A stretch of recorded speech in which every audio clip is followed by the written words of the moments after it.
जीवन में परिवर्तन लाना चाहते हैं और बिना परिवर्तन के कभी दूध दही बना क्या?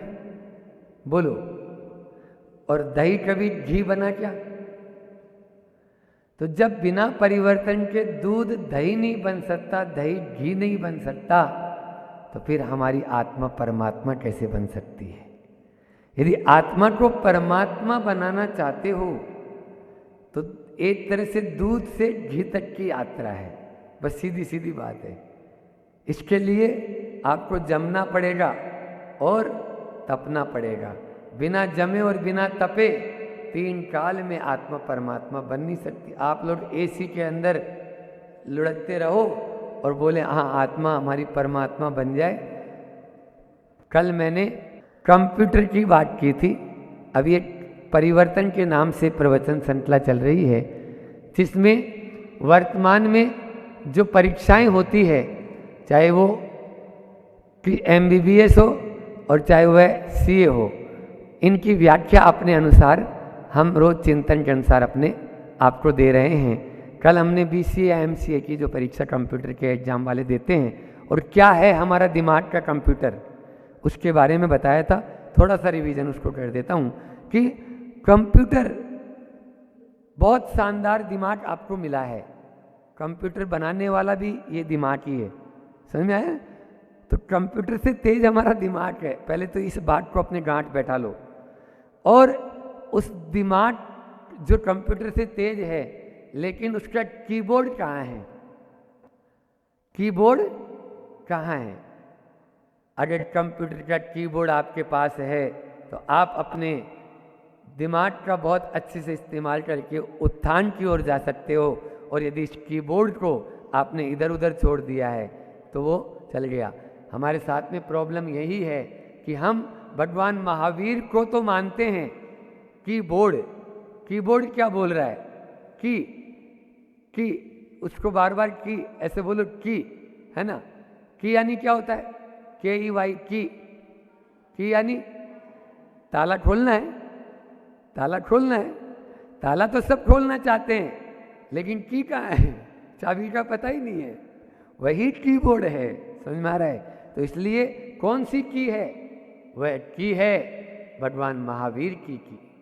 भगवान महावीर को तो मानो, साथ में भगवान महावीर की मानो, तब हमारी यह महावीर जयंती भी सार्थक हो जाएगी। हम गुरु को तो मानते हैं, विद्यासागर जी महाराज को खूब मानते हैं, लेकिन विद्यासागर जी महाराज की कितनी मानते हैं?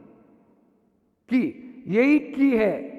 देव, शास्त्र और गुरु, इन तीनों की, जिनवाणी को खूब मानते हैं, जिनवाणी की पूजा आराधना करते हैं, लेकिन जिनवाणी की कितनी मानते हैं? बस यदि इन तीनों की को आप अपने साथ में हमेशा यहीं लटका के रखो, सासू जी रखती है ना यहाँ अपने लटका के, ऐसे ये 3 चाबी यानी 3 की यहाँ लटका लो, आपके दिमाग का कंप्यूटर भी बहुत तेज हो जाएगा। बस देव, शास्त्र और गुरु की को कभी मत छोड़ना। ये हमने कल आपको बताया था। फिर उसके बाद में आज अपन थोड़ा सा और आगे लेते हैं कि परिवर्तन की इस प्रवचन श्रृंखला में आज अपन भारतीय सेना की ओर दृष्टिपात करते हैं। भारतीय सेना ने अनेकों परीक्षाएं रखी हुई है और उनके माध्यम से सेना में लोग भर्ती होते हैं। एक शब्द सुना होगा आप लोगों ने, NDA, है ना? NDA के बिना न आप थल सेना, वायुसेना या जल सेना कोई भी, तो NDA के अंदर आपको यदि जाना है, जिसको वैसे नेशनल डिफेंस एकेडमी ऐसा उसका फुल फॉर्म है, लेकिन हमने उसको क्या कर दिया? N for nature, D for determination, पहला है प्रकृति, दूसरा है समर्पण और A फॉर एनालिसिस, विश्लेषण। ये 3 शब्द आप याद रख लेना, जीवन में आपका जीवन बहुत आगे बढ़ सकता है। प्रकृति, समर्पण और विश्लेषण। प्रकृति के प्रति समर्पण होना ही सच्चा विश्लेषण है। क्या बोला? दोबारा बोलता हूं, प्रकृति के प्रति समर्पण होना ही सच्चा विश्लेषण है। यदि प्रकृति के प्रति, आज मूलाचार अभी पढ़ रहे थे, उसमें भी पैड़ी गाथा की शुरुआत ही वहां से हुई, है ना? आया था। तो पैड़ी यानी प्रकृति, प्रकृति क्या नाम? प्रकृति प्रकृति स्वभाव है, स्वभाव को प्रकृति कहा है। इस प्रकार से हमारी भारतीय सेना में यदि मान लीजिए हम आगे बढ़ना चाहते हैं तो पहले अपनी अंदर की सेना को देख लो। बाहर की, जिसने अपने आप को जीत लिया, ये समझ लीजिए उसने दुश्मनों को भी जीत लिया। पहले अपने आप को जीतो, फिर उसके बाद में दुश्मनों को भी जीतेंगे। धन्य हैं वे सैनिक जो वहाँ रात दिन पहरा देकर हमारी सुरक्षा में लगे हुए हैं। अच्छा ये बताओ, भारत में हमारे यहाँ पर डिफेंस एकेडमी यानी डिफेंस मिनिस्ट्री होती है, डिफेंस मिनिस्ट्री भी होती है क्या? बोलो। एक होता है रक्षा मंत्रालय और एक होता है आक्रमण मंत्रालय। ये भारत की ही खास बात है, केवल भारत में मिलेगा आपको। हमारे यहाँ रक्षा मंत्रालय तो है, लेकिन आक्रमण मंत्रालय बोलो है क्या? क्यों डॉक्टर साहब? यहाँ नहीं है, है ना? हमें अपनी रक्षा, क्योंकि भगवान महावीर स्वामी ने 4 प्रकार की हिंसा का उल्लेख जब किया तो कहा कि तेरे लिए 3 प्रकार की हिंसा की छूट। क्या बोला? बोलो। कोई उदार मना ऐसे हो सकते हैं? ऐसे भी उदार मना है 3 प्रकार की हिंसा की छूट। खाली संकल्पी हिंसा मत करना, बाकी विरोधी हिंसा, आरंभी हिंसा और उद्योगी हिंसा की छूट दे दी। तो आज उसी एनडीए की बात करने के लिए विरोधी हिंसा हमारे यहाँ पर एनडीए की स्थापना क्यों हुई? बोलो क्यों? क्योंकि हम किसी के ऊपर आक्रमण नहीं करेंगे, लेकिन यदि कोई हमारे ऊपर आक्रमण करेगा तो हम उसका मुंह तोड़ जवाब देंगे। आपके घर में यदि कोई मान लीजिए घुस जाए, बोले ये घर मेरा है, तो आपके चूड़ी पहन के अंदर बैठ जाएंगे? बोलो। आप लठ लेके एक मारेंगे, बोले बाहर निकल। हाँ, मुनि महाराज जी ये काम नहीं करेंगे, लेकिन आप लोग करेंगे। तो इस प्रकार से प्रकृति क्या है, सबसे पहले ये जानना बहुत जरूरी है। समझ में आ रहा है? प्रकृति को जो समझ लिया वो अपने आप की भी रक्षा कर लेगा और देश की भी रक्षा कर लेगा। हमने प्रकृति के साथ में आज रात दिन छेड़छाड़ चल रही है और वैज्ञानिक भी चिंतित हैं। क्यों? दोनों प्रकृति, प्रकृति यानी स्वभाव और प्रकृति यानी ये बाहर का एटमॉस्फेयर, दोनों को लेके चलो। समझ में आ रहा है? कोरोना होने का कारण क्या था? बोलो क्या कारण था? प्रकृति के साथ में छेड़छाड़ करना। आज का ये जो मशीनरी युग है, प्रकृति के साथ में पूरी छेड़छाड़ कर रहा है। हम अपने साथ में अपने ही पांव पर कुल्हाड़ी मारने का उपक्रम कर रहे हैं। यदि मन को प्रसन्न रखना चाहते हो तो सबसे पहले प्रकृति को पहचानिए, प्रकृति को जानिए।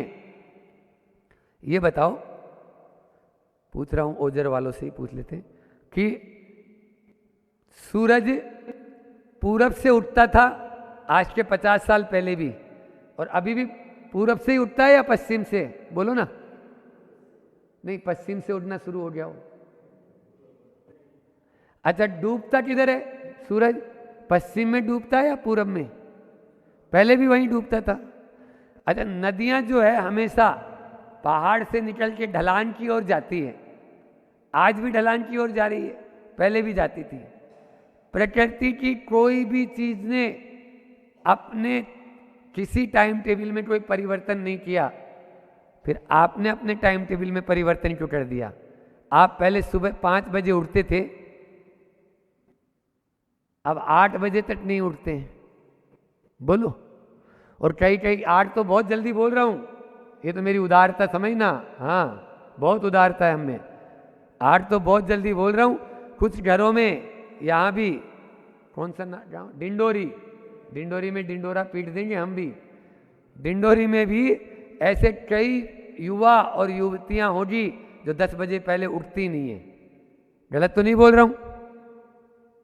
बोलो। हाँ, आज की ये दुर्दशा है, 10 बजे 11 बजे। ये क्या है? क्या ये प्रकृति है? बोलो।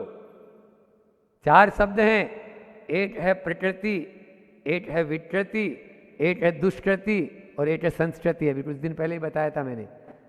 प्रकृति, विकृति, दुष्कृति और संस्कृति।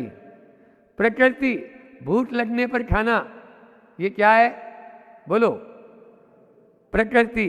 भूख नहीं लगने पर भी खाना, आज यही हो रहा है, ठूसे जा रहा है। वो लेटर बॉक्स का डब्बा है, अंतर्देशी भी डाल दो और लिफाफा भी डाल दो, पोस्ट कार्ड भी डाल दो, जो आए जब आए जितना आए बस डाल दो उसके अंदर। इस प्रकार से, अरे भैया तुम्हारा पेट है, कोई लेटर बॉक्स का डब्बा नहीं। ये प्रकृति के विरुद्ध आहार हो रहा है। तो प्रकृति, विकृति, भूख नहीं है फिर भी खा रहा है। दुष्कृति, दूसरे का छीन कर खाना, ये दुष्कृति है। और दूसरे को खिला के खाना, ये संस्कृति है, ये भारत की संस्कृति है। समझ में आया? तो प्रसन्नता चाहते हो, प्रकृति के समीप आ जाओ। जितना प्रकृति के समीप आओगे, पाटनी जी बोलते हैं महाराज जी आप पेड़ के नीचे सामायिक, यहाँ पर भी ऊपर बहुत बड़ा पेड़ है, पेड़ के नीचे सामायिक क्यों करते हो? यही राज है। कल वहाँ पर समुद्र के किनारे किए थे, कौन सा ओजर खेड़ा और डैम था एक वहाँ पर, तो अपना आप ही ऐसा आनंद आता है। पानी के किनारे बैठ जाओ तो बिल्कुल आपको अलग से कुछ करना ही, प्रकृति की हर वस्तु आपको प्रसन्नता देगी और आनंद देगी। और प्रकृति से आप जितना जितना दूर चले जाओगे उतने उतने आप तनाव में और डिप्रेशन में चलते जाएंगे। ये लिख लो बिल्कुल। ये मुनि महाराज जी भी हम बने तो ये प्रकृति के बिल्कुल पास आने के लिए बने। आप देख लीजिए, प्रकृति से और पास। आप लोग सनलाइट से नहाते हो और हम सनलाइट में नहाते हैं, इतना ही अंतर है। एक सनलाइट साबुन चलता है उधर एमपी में, तो आप लोग सनलाइट से नहाते हो और हम सनलाइट में नहाते हैं। दोनों नहा रहे हैं, हम भी नहा रहे हैं, लेकिन हम सनलाइट में नहा रहे हैं, हमें सूर्य निला रहा है। और आप तो थोड़ी देर बाद में फिर वापस ढक लेते हो अपने कपड़े फिर, और हम हमारा बिल्कुल जब देखे तब सनलाइट। तो ये अपना आप प्रकृति के समीप आने के लिए यह एक सबसे बड़ा उपक्रम है। और तब ही हम अपने देश की भी रक्षा कर पाएंगे, अपनी आत्मा की भी रक्षा कर पाएंगे। इसलिए सबसे पहला नेचर, प्रकृति को हमें देखना है। दूसरा है डिटर्मिनेशन, समर्पण। हमारे भीतर में जितना जितना समर्पण होगा उतना उतना हम अपने आत्मा के करीब पहुंचते चले जाएंगे। एनडीए का जो डी है वो डिटर्मिनेशन की ओर लेके जा रहा है। ये बताओ, वहाँ आपके सियाचिन में -20 टेम्परेचर में भी वो फौजी हमारा भारत का स्टैंड गन 20 किलो की 25 किलो की स्टैंड गन लेके और खड़ा है, अभी इस समय खड़ा है, अभी भी। बोलो क्यों खड़ा है वो? क्या पड़ी? पैसा कम। आपको तो पैसा दिख रहा है ना, आपके ध्यान में यही आएगा, नहीं उसको पैसा मिल रहा है। अरे पैसा कमाने के तो और भी बहुत सारे साधन थे। जब तक आपके भीतर समर्पण नहीं होगा तब तक न देश की रक्षा कर सकते हो न आत्मा की रक्षा कर सकते हो। आत्मा की भी रक्षा तभी कर पाएंगे जब हमारा समर्पण हमारे प्रति पूर्ण होगा, अन्यथा केवल मात्र छलावा होगा। और देश की रक्षा भी वो सैनिक तब कर पाएगा जब पूर्ण रूप से वो समर्पित होकर आज वहाँ पर खड़ा हुआ है। इसलिए बहुत सारी समानता है। आप देखिए, देश की सेना का जो सैनिक है वो अभी 4-5 दिन पहले भी अपन सटाना के पहले एक आप उसमें लेके गए थे हमको, जहाँ रात्रि विश्राम कराए थे, जहाँ भर्ती होती है, ट्रेनिंग दी जाती है कि किस प्रकार से हम राष्ट्र के योग्य बन सकते हैं। वैसे हमारे आचार्यों ने तो बहुत पहले, हजारों साल पहले, 2000 साल पहले महापुराण में तो लिखा हुआ है कि 4 पुत्र होने चाहिए। सुन रही हो माताओं? 4 बेटे, बेटियां नहीं, 4 पुत्र। उनमें से पहला पुत्र आप अपने देश के लिए समर्पित कर दीजिए, दूसरा पुत्र धर्म के लिए समर्पित कर दीजिए, तीसरा पुत्र आप अपने लिए, और चौथा पुत्र अपने संबंधों को निभाने के लिए। ये 4 प्रकार के वहाँ पर लिखा हुआ है। इस प्रकार से हमें देश की रक्षा के लिए तो समर्पित होना जरूरी है।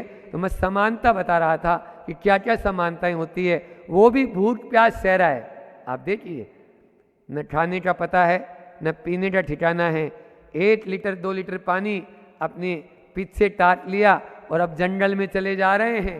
अब कहाँ जा रहे हैं कोई पता नहीं है, केवल मात्र बस सीमा पर पहरा देते चले जा रहे हैं। इस प्रकार से वह हमारे लिए समर्पित होकर काम कर रहा है। उसी प्रकार से हम भी अपने लिए, स्वयं के लिए भी, परिवार के लिए भी समर्पित होंगे, तभी उस प्रकृति के और समीप पहुंच पाएंगे। और अगला है एनालिसिस, विश्लेषण। विश्लेषण होना जरूरी है। जब तक हम अपना स्वयं का विश्लेषण नहीं करेंगे,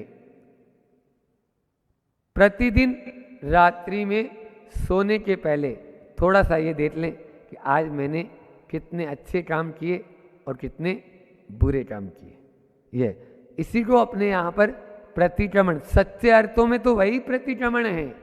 भले ही हमें संस्कृत वाला और प्राकृत वाला ज्ञान नहीं है, कोई बात नहीं, लेकिन आपने आज मैंने किस किस से झूठ बोली, कितनी बार झूठ बोली, अनावश्यक झूठ कितनी बार बोली जिसकी जरूरत ही नहीं थी। सुबह से लेके शाम तक कितनी बार तो ऐसी झूठ चलती है जिसकी कोई जरूरत ही नहीं हुआ बोलने की, लेकिन फिर भी आदत वसात, संस्कार वसात बोल रहे हैं। यह संस्कारों का कमाल है। बस पुराने संस्कार हैं, उसी ढर्रे पर चल रहे हैं, सो चलते चले जा रहे हैं और वही हमारे मुझ से निकल चलता है। इस प्रकार से केवल झूठ ही नहीं, और भी हमने किसी का धन चुरा लिया हो, किसी से मान लीजिए गलत डीलिंग कर ली हो, तो इस चीज़ को, ये सच्चा धर्म हमारा यही सिखाता है, यही सच्चा विश्लेषण है। तो मैंने कहा कि प्रकृति के प्रति समर्पण ही हमारा सच्चा विश्लेषण है। यदि हमारा अपने प्रति समर्पण नहीं, हमारे स्वभाव को ही हम नहीं देख पा रहे हैं, तो हमारा समर्पण किसके प्रति होगा। इसलिए हमें आगे बढ़ने के लिए इस एनडीए की सही फॉर्म को जानना बहुत ज़रूरी है। आप देखते हैं कि हमें प्रकृति के करीब आने के लिए कई बार बहुत सारा दुख होता है, कष्ट होता है। ध्यान रखना, पेड़ भी मीठे मीठे फल तब देता है जब वह तपता है। नदी भी अपना पानी मीठा तब कर पाती है जब वो उन पहाड़ों से और इन पत्थरों से टकराती है, तब वह पानी निर्मल हो पाता है, कचरे से रहित हो पाता है। फिर हम क्यों डर रहे हैं? फिर हम क्यों डर रहे हैं? तपस्या में आगे बढ़ने से, हमारा एक कदम भी आगे बढ़ने से हम अपने आप को पीछे क्यों खींच रहे हैं, यह जानना है। यह तभी हो रहा है जब हम प्रकृति से डरते हैं। प्रकृति से डरना नहीं है, प्रकृति के पास जाना है। और आज सबसे पहले इसी के ऊपर हमला हो रहा है।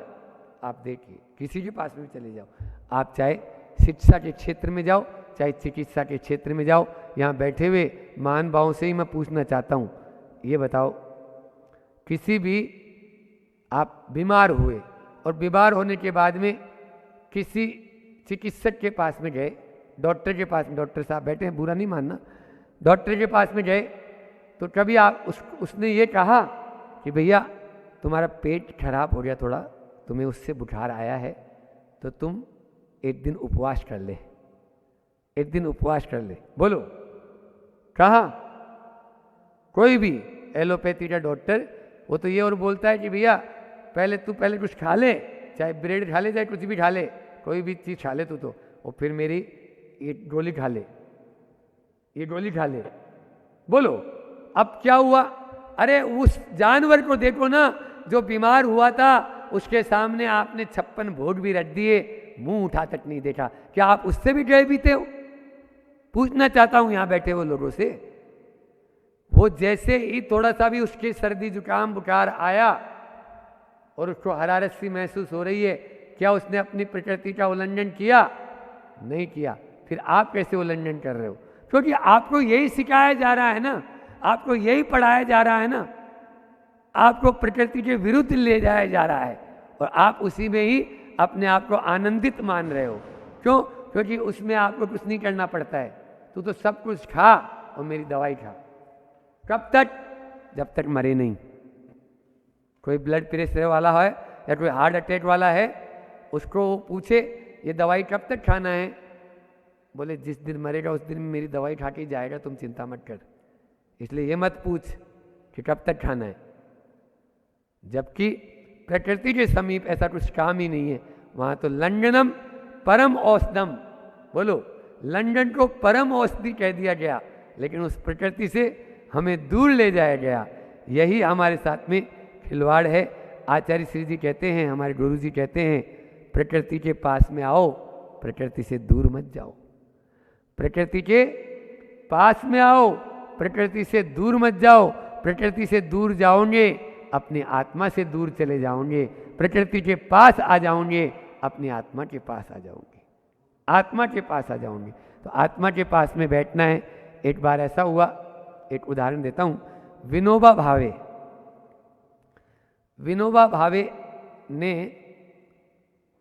के पास में शिष्य लोग थे और शिष्य मंडली को उनको समझाना था कि भारत को एकजुट कैसे करना है और भारत या राष्ट्र की रचना कैसे होती है। इसमें प्रकृति भी है, समर्पण भी है और विश्लेषण भी है। तीनों ही उस उदाहरण में आपको समझ में आ जाएगा। तो किस प्रकार से भारत को एक साथ एकजुट किया जा सकता है, कुछ मंत्र दे दो।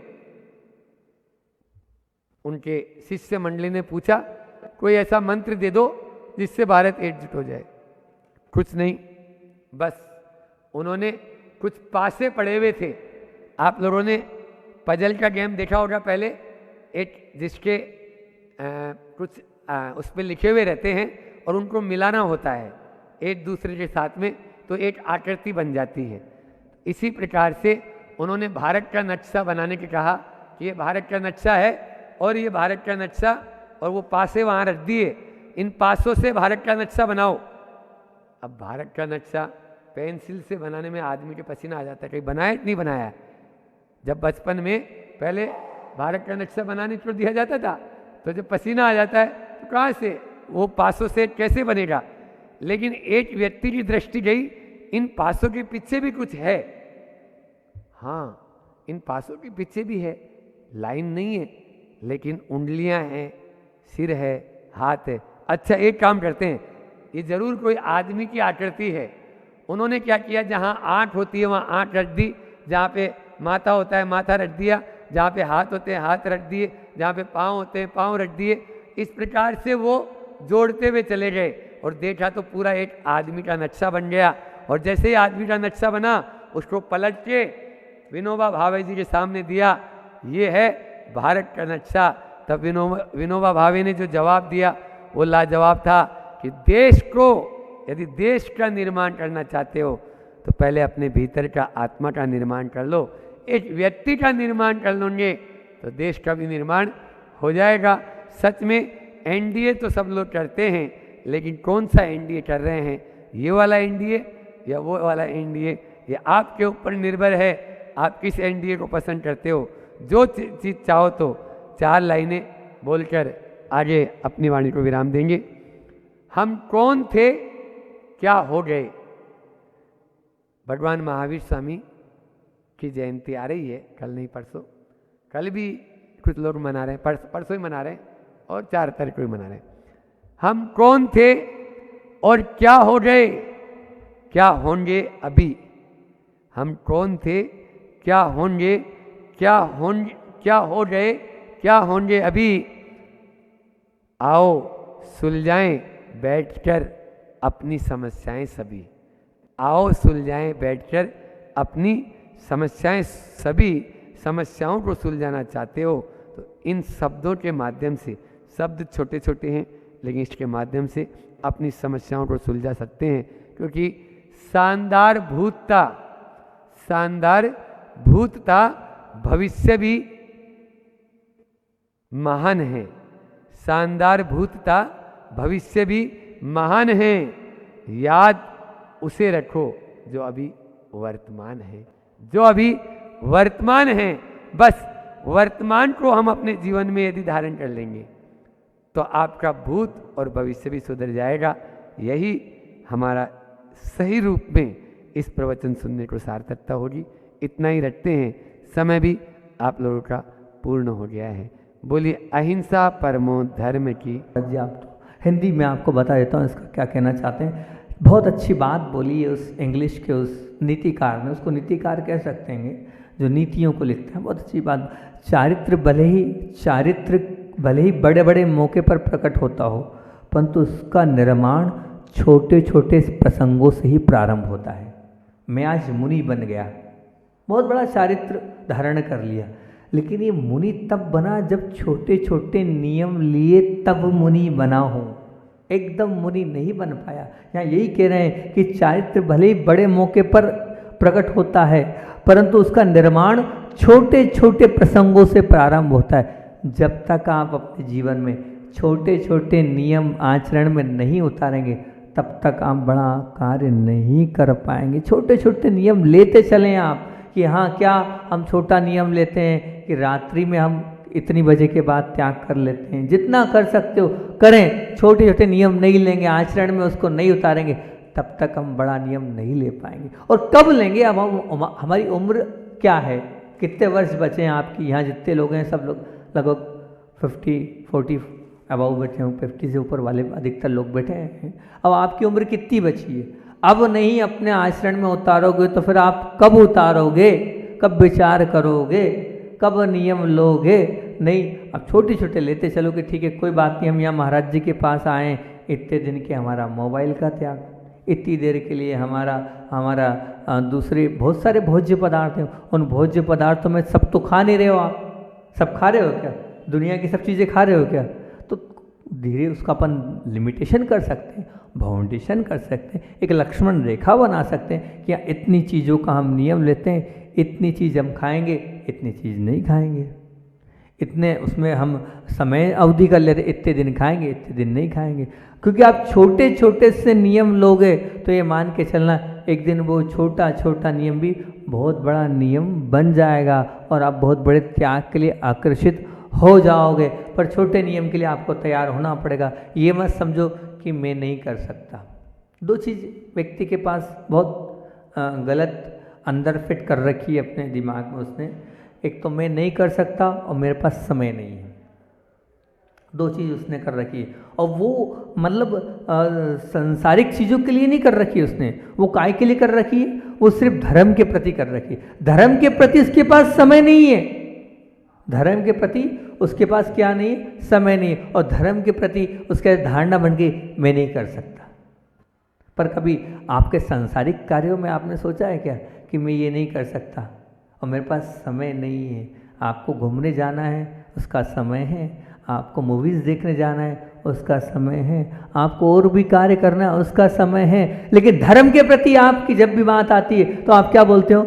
समय नहीं है। और क्या? त्याग मैं नहीं कर सकता, मेरी शरीर की सामर्थ्य नहीं है, मैं चाहता तो हूँ लेकिन कर नहीं पाता हूँ। ये आपकी बहुत गलत धारणा आपने बना ली। धर्म के प्रति आपको ऐसा नहीं करना चाहिए। धर्म के प्रति ये आपका दुर्गुण है। सद्गुण की बात चल रही है। सद्गुण ऐसा होता है जो हमेशा त्याग को देखता है। जैसे बहुत अच्छी एक बात बताता हूँ। एक सेठानी थी आपके जैसी ही, और वो सेठानी तो थी, उसके घर में नौकरानी भी। सेठानी तो वही होती जो नौकर चाकर के साथ हो, दो चार नौकर हो तो सेठानी नहीं तो काई की सेठानी। और वो सेठानी थी तो नौकर चाकर थे, एक नौकरानी थी। उसको देखकर वो जो सेठानी थी, उस सेठानी ने बोला कि समझ में नहीं आता है, तू हमेशा प्रसन्न रहती है, तेरे चेहरे पर हमेशा मुस्कान रहती है, क्या राज है तेरी मुस्कान का? क्या राज है तेरी प्रसन्नता का? प्रसन्नता का राज तो बता, तो क्यों प्रसन्न रहती है? बहुत अच्छी जो नौकरानी थी, लाजवाब थी। उसने एक ही बात बोली, बोले सेठानी मैं इसलिए प्रसन्न रहती हूँ कि दो क्षेत्र हैं, एक है सांसारिक क्षेत्र और एक है धार्मिक क्षेत्र। दो क्षेत्र हैं इस प्राणी के लिए जीने के लिए, एक धार्मिक क्षेत्र और एक है सांसारिक क्षेत्र। बड़े काम की मतलब छोटे लोग भी इतने काम की बात बोल देते हैं और इतनी समझदारी वाली बात बोल देते हैं, बड़े आश्चर्य की बात है। तो उसने जो जवाब दिया बड़ा अल्टीमेट दिया, बहुत अच्छा दिया, आप लोगों को सबको सुनने योग्य और अपने जीवन में उतारने योग्य। उसने ये कहा, उस नौकरानी ने उसने कहा कि दो क्षेत्र होते हैं, एक होता सांसारिक क्षेत्र, एक होता धार्मिक क्षेत्र। बोले संसार के क्षेत्र में हमेशा मैं अपने छोटे लोगों को देखती हूँ। मेरे से गरीब जो लोग हैं उनको देखती हूँ, जिनके पास वो झोपड़ी भी नहीं हो उनको देखती हूँ, जो फुटपाथ पर रहते हैं उनको देखती हूँ।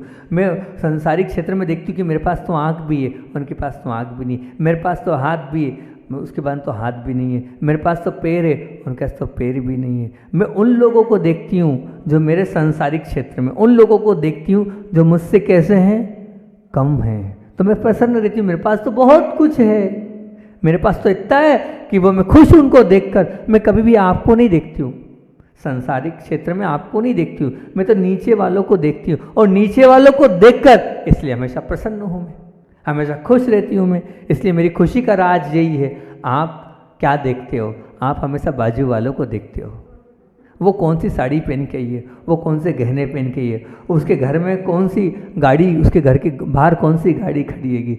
आप इसीलिए दुखी हो और कोई कारण से दुखी नहीं हो, सिर्फ इसलिए दुखी हो कि वो कौन सा पर्स लेके आई है और मैं कौन सा पर्स लेके आई हूँ, उसके पास कौन सा मोबाइल है, मेरे पास कौन सा मोबाइल है। आप इसको देखकर दुखी हो ना? बताओ ना, आपके दुख का कारण तो यही है ना, सही कारण है ना, यही दुख का कारण है ना कि हम उसको देख रहे हैं कि उसके घर में क्या क्या है, उसके पास क्या क्या है, वो हमसे कैसा है, और वो क्या देख रही है, वो तो नीचे वाले को देख रही है, इसलिए खुशी है। आप खुश रहना चाहते हो ना, आपकी खुशी आपके पास है। आपने अपने मन को अपने खुद की सोच के कारण दुखी बना रखा है। आप दुखी नहीं हो, आपके पास सब कुछ है, सब कुछ, ऐसा कुछ भी नहीं जो नहीं है, सब कुछ है आपने, लेकिन आपने दूसरों को देखकर अपने आप को दुखी बना रखा है। अपनी खुशी को आपने अपने मन की सोच के कारण समाप्त कर रखा है। ये आपकी बहुत बड़ी क्या है, कमजोरी है। इस कमजोरी को आप दूर करके बलजोर बन जाओ और आप हमेशा सांसारिक क्षेत्र में नियम ले लो।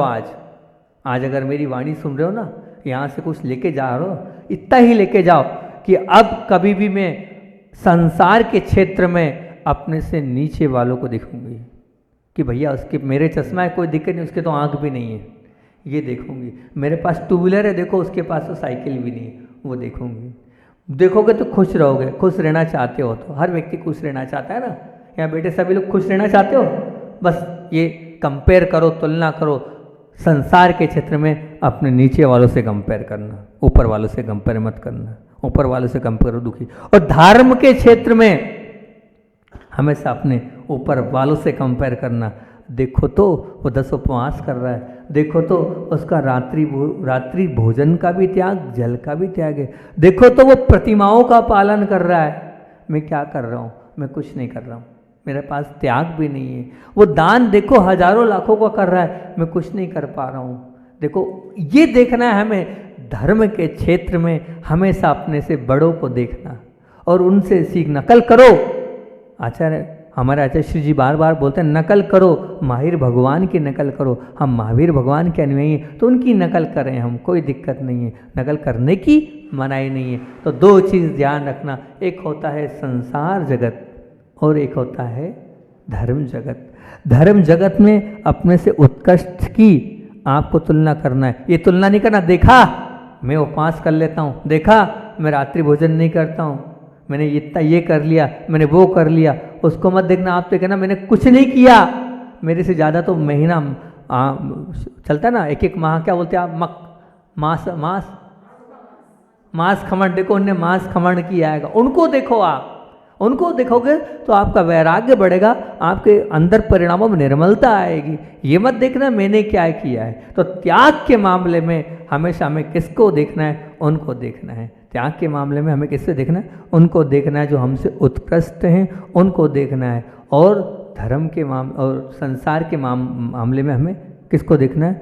जो हमसे छोटे हैं उनको देखना। नियम ले लोगे ना आज इतना, आज से अपने जीवन में ले लेना। हमें त्याग के धर्म के मामले में उत्कृष्ट व्यक्तित्व को देखूंगा और संसार के क्षेत्र के मामले में हमेशा नीचे व्यक्तियों को देखूंगा, तो जीवन आपका बहुत प्रसन्न और बहुत अच्छा रहेगा। अंत में बहुत अच्छी बात बोलता हूँ कि बल की जगत प्रशंसा करता है। यहाँ से सुनना, बहुत काम की बात अंत में बोल रहा हूँ। बल की ताकत की, बल मतलब ताकत की जगत प्रशंसा करता है। श्रीमंत की जगत ईर्ष्या करता है, पैसे वाले से पूरा जगत ईर्ष्या करता है। और सफल की, जो सफल होता है, सफल की जगत जो सफल होता है उसकी जगत स्पर्धा करता है। कर ही रहे हो आप लोग, कर रहे हो ना स्पर्धा। सफल की जगत स्पर्धा करता है, परंतु अपनी बात चल रही थी चारित्र की, परंतु विश्वास तो जगत चारित्र पर ही करता है, परंतु विश्वास तो जगत चारित्र पर ही करता है। फिर से बोल देता हूं, बहुत काम की बात। बल की जगत प्रशंसा करता है, ताकत की जगत प्रशंसा करता है, श्रीमंत की मतलब कौन, पैसे वाले से पूरी जगत ईर्ष्या करता है, सब लोग ईर्ष्या करते हैं पैसे वालों से। और सफल की जो बहुत सफलता है उससे सब स्पर्धा करता है, सब उसके पास पहुंचना चाहता है, उसके हिस्सा बनना पड़ जाता है। पर विश्वास तो जगत चारित्रवान पर ही करता है, पर विश्वास तो जगत चारित्रवान पर ही करता है। अपने चारित्र को निर्मल रखना, आपका चारित्र निर्मल रहेगा तो ये मान के चलना पूरी दुनिया के आप विश्वास पात्र बने रहेंगे। और दुनिया के बने चाहे नहीं बने, लेकिन अंतरंग से आप अपने खुद की अंतरंग आत्मा से आप विश्वास पात्र जरूर बनते चले जाएंगे, जरूर बनेंगे ही बनेंगे। ध्यान रखना। अंत में आचार्य भगवान का संस्मरण सुनाकर अपनी बात को विराम दूंगा। आचार्य भगवान की रोज कुछ न कुछ बात हम सुनाकर अपनी बात को विराम देते हैं। पुरानी बात चल रही है सन 1974 की। आचार्य भगवान खिरिया गांव में विहार करते हुए पहुँचे, और जब खिरिया गांव में वहाँ विहार करते हुए पहुँचे तो वहाँ पर रात्रि विश्राम, वैसे ही राजस्थान में तो आपको पता ही गर्मी होती है कि वहाँ गर्मी तो थी, और गर्मी थी, लेकिन गर्मी के कारण दिन में वहाँ गर्मी थी। आचार्य भगवान और दो छुल्लक जी ऊपर रात्रि विश्राम के लिए रुक गए। अब रात्रि विश्राम के लिए रुक गए तो हुआ ये, मौसम ने ली करवट, और मौसम ने जब करवट ली तो ठंडे से और ठंडा मौसम हो गया। जब ठंडा मौसम हुआ तो छुल्लक जी जो थे वो छुल्लक जी तो रात नीचे आ गए, पर आचार्य भगवान उस ठंड में भी, ठंडी हवा में वहीं रहे। क्योंकि हम आपको बताते हैं हमारे आचार्य भगवान जो है रात्रि में चलते नहीं, जहाँ एक बार बैठ गए शाम को सीधे सुबह उठते हैं। आचार्य जी वहीं बैठे रहे। सुबह जब दोनों छुल्लक जी आए तो उन्होंने निवेदन किया, आचार्य भगवान इतनी ठंडी क्यों शरीर को कष्ट दे रहे थे, आप आ जाते नीचे, बहुत ठंडी है आचार्य श्री जी, इतनी ठंडी लहर में आप क्यों रात भर यहाँ रुके रहे। तो आचार्य श्री का जवाब तो लाजवाब होता ही है। आचार्य श्री ने बहुत अच्छा बोला, बोले मैंने कर्म को ओढ़ रखा था। क्या बोला? कर्म को ओढ़ रखा था, और चिंतन ये था कि मैं भी नग्न हूँ, मैं भी नग्न हूँ, और जो पशु पक्षी वो भी नग्न है, एक इंद्री पेड़ है वो भी नग्न है, दो इंद्री वो भी नग्न है, तीन इंद्री वो भी नग्न है, चौर इंद्री वो भी नग्न है।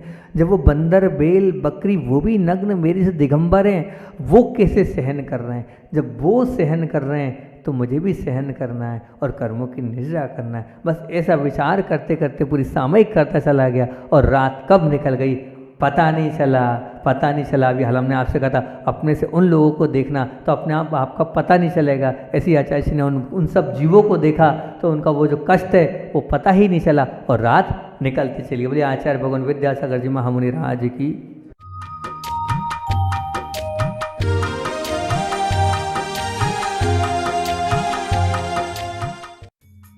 इस कार्यक्रम के पुण्यार्जक थे माता पिता श्रीमान रूपचंद जी जैन, श्रीमती कमला जैन, दिनेश जैन, रेखा जैन, दिवेश जैन, दिशा जैन, गंगवाल परिवार, प्रवासी मुंबई, निवासी ब्यावर।